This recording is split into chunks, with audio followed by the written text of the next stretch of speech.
আমাদের জীবনে আমরা যখনই এমন কোনো মানুষের সাথে পরিচিত হই যে বয়সে, পদে এবং আর্থিক দিক থেকে আমাদের থেকে পিছিয়ে, তখন আমরা সবাই খুব হীন নজরে তাদের দিকে দেখি। মনেই করি না যে সেই ব্যক্তির নিজস্ব একটা অস্তিত্ব রয়েছে, তার নিজেরও একটা মাহাত্ম্য রয়েছে। আমাদের মনেই হয় না যে আমাদের সামনে দাঁড়িয়ে থাকার যোগ্যতা আছে তাদের। চলুন আপনাকে একটা প্রশ্ন করি, শূন্যের নিজস্ব মূল্য কোথায়? আপনি বলবেন কিছুই না। শূন্যের আবার নিজস্ব মূল্য কোথায়? কিন্তু যখন এই শূন্যই কোনো সংখ্যার সাথে এসে যুক্ত হয়ে যায়, কোনো অঙ্কের সাথে এসে যুক্ত হয়ে যায়, তখন তার মূল্য অনেক গুণ বৃদ্ধি পায়। অর্থাৎ এই শূন্যের মূল্য অবশ্যই আছে। আর আমাদের জীবনেও এমন কিছু ব্যক্তি থাকেন, তাদের দেখে মনে হয় যে এদের কোনো মূল্যই নেই। কিন্তু যখন এই ব্যক্তি কারোর সাথে এসে জুড়ে যান, তখন তার মূল্য সেই ব্যক্তির বৃদ্ধি ঘটায়। এই সংসারে এমন কোনো ব্যক্তি নেই যার কোনো মূল্য নেই। যদি আমরা ধনুকের কথা বলি, তাহলে তার জন্য একটি দড়ির প্রয়োজন হয়, যেটি প্রত্যঞ্চা হিসেবে ব্যবহৃত হয়। যদি প্রত্যঞ্চা না থাকে, তাহলে ধনুকের কোনো মূল্যই থাকে না। যদি প্রত্যঞ্চা না থাকে, তাহলে ধনুকের অস্তিত্ব অসম্পূর্ণ থেকে যায়। এই সংসারে যে কোনো ব্যক্তি হোক বা যে কোনো বস্তু হোক, প্রত্যেকের নিজস্ব একটি মূল্য আছে। তার সম্মান করুন, সামনে অগ্রসর হন, আর আমার সাথে ভালোবেসে বলুন, রাধা রাধা।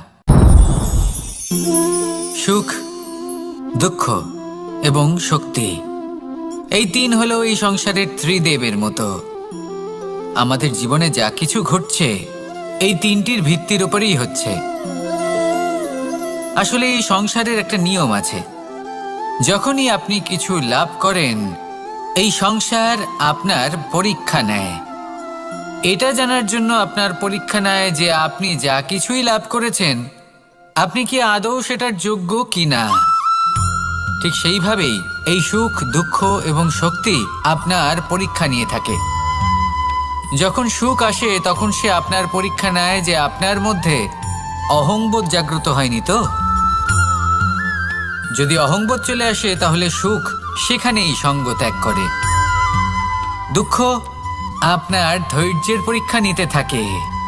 আর যদি আপনার মধ্যে ধৈর্য না থাকে, তাহলে এটা আপনাকে আরো বেশি দুঃখের গভীর অন্ধকারে ঠেলে দেবে। সেখানে শক্তি পরীক্ষা নেয় আপনার বিনম্রতার।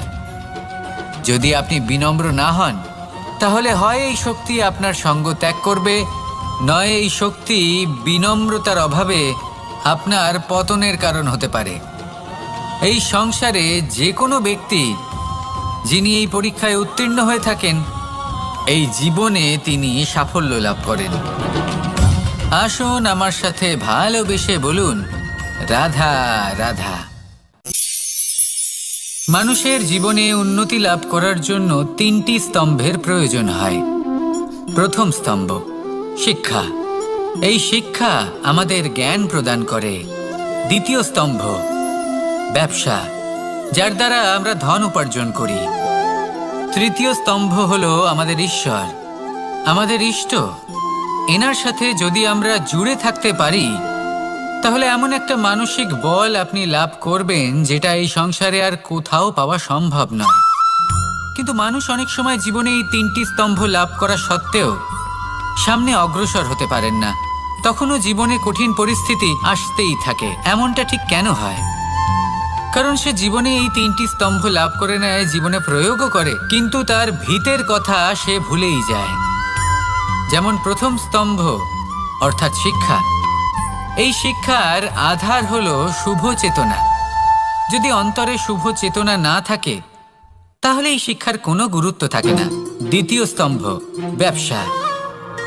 পরিশ্রম করে উপার্জন করতে হবে, এই কথাটা আমরা সবাই জানি এবং সবাই চেষ্টাও করি। কিন্তু ব্যবসা করতে করতে আমরা এটা ভুলে যাই আমাদের ব্যবহার কেমন হয়ে পড়েছে। এই ব্যবহার যদি শুভ হয়, তাহলে আমাদের উপার্জন আস্তে আস্তে একটা স্থির জায়গায় এসে পৌঁছবে। এবং তৃতীয় স্তম্ভ আমাদের ভগবান। যদি ওনার শরণে আপনি যেতে চান, তাহলে তার পূর্বে নিজের মা বাবাকে সেবা করুন, তাদের যত্ন করুন, তাদেরকে ভালোবাসুন, কারণ ওনারাই হলেন এই সংসারে আপনার সবথেকে বড় ইষ্ট। তাহলে 3 স্তম্ভের সাথে সাথে তাদের আধারকেও নিজের জীবনে প্রাধান্য দিন। কোনো সমস্যা আসবে না, জীবনে একের পর এক উন্নতি করবেন এবং এই মন প্রসন্ন হয়ে বলবে রাধা রাধা। মানুষের এই সংসারে জীবনযাপন করার জন্য কিছু জিনিসের প্রয়োজন পড়ে। এমন কিছু আবেগ, এমন কিছু বস্তু আছে যেগুলো তার প্রয়োজন হয়, কিন্তু সবথেকে বেশি যে জিনিসটা তার প্রয়োজন হয় সেটা হলো সম্মানের। আমাদের ভালো লাগে যখন কেউ আমাদের সম্মান করে, আমরা কাউকে সম্মান করলে তারও সেটা ভালো লাগে। কিন্তু আপনি দেখবেন যে সংসারে বেশিরভাগ মানুষ 2টি মাপদণ্ডের ভিত্তিতে সম্মান করেন, হয় বয়স দেখে করেন বা উপার্জন দেখে, অর্থাৎ সেই ব্যক্তি কতটা উপার্জন করেন। এবার ভেবে দেখুন, এটা আবশ্যক নয় কারোর বয়স যদি বেশি হয় তার বুদ্ধিও ততটাই বেশি হবে। আবশ্যক এটাও নয় যে কোনো ব্যক্তি যদি অত্যন্ত ধনী হন বা তার মনও নির্মল হবে বা তিনি সৎকর্ম করবেন বা এমন কোনো কর্ম করবেন যাতে উনি সম্মান লাভ করতে পারেন। হতে পারে উনি ধনী কিন্তু দুশ্চরিত্র। সেই জন্য বয়স বা উপার্জন দেখে কোনো ব্যক্তিকে সম্মান করবেন না, কর্ম দেখুন। যদি গভীরভাবে ভেবে দেখেন তাহলে দেখবেন যদি কোনো মানুষ কোনো সৎকর্ম করেন তাহলে তার প্রতি হৃদয় থেকে সম্মান জাগ্রত হয়। এটাই হলো সেই সম্মান যা অর্জন করতে হবে। বয়স আজ আছে, কাল আরো বৃদ্ধি পাবে। উপার্জন আজ আছে, কাল সেটা কমে যেতেও পারে। কিন্তু যদি আপনি নিরন্তর শুভকর্ম করতে থাকেন তাহলে আপনি মৃত্যুর পরেও অমর হয়ে থাকবেন। আসুন আমার সাথে ভালোবেসে বলুন রাধা রাধা। ভয়ের সাথে আমরা সবাই পরিচিত, কষ্টও আমরা সবাই পেয়েছি। কখনো কখনো আমরা অসুস্থ হয়ে পড়ি, আর এমন সময় হলে মাতার মমতা, কখনো বাবার স্নেহ, কখনো বন্ধুদের পাশে থাকার অনুভূতি আমাদের রোগ নিরাময়ে সাহায্য করে। কখনো যদি আমরা নিরাশ হয়ে পড়ি, তখন যদি আমাদের কোনো আপনজন আমাদের 2টো ভালো কথা বলে তখন আমাদের মনোবল বেড়ে যায়। ঠিক তেমন সংসারের এই রঙ্গমঞ্চে যদি আপনি পীড়িত অনুভব করেন, কিছু শুভ কথা আলোচনা করুন, কিছু স্তুতি গান করুন, কিছু মুহূর্তের জন্য হলেও নিজের ইষ্টদেবের কথা স্মরণ করুন আর প্রার্থনা করুন। সাহস বাড়বে, শক্তিও বৃদ্ধি পাবে এবং সামনে এগিয়ে চলার পথও দেখতে পাবেন। তখন এই মন প্রসন্ন হয়ে বলবে রাধা রাধা। মানুষের জীবনে উন্নতি লাভ করার জন্য 3টি স্তম্ভের প্রয়োজন হয়। প্রথম স্তম্ভ শিক্ষা। এই শিক্ষা আমাদের জ্ঞান প্রদান করে। দ্বিতীয় স্তম্ভ ব্যবসা, যার দ্বারা আমরা ধন উপার্জন করি।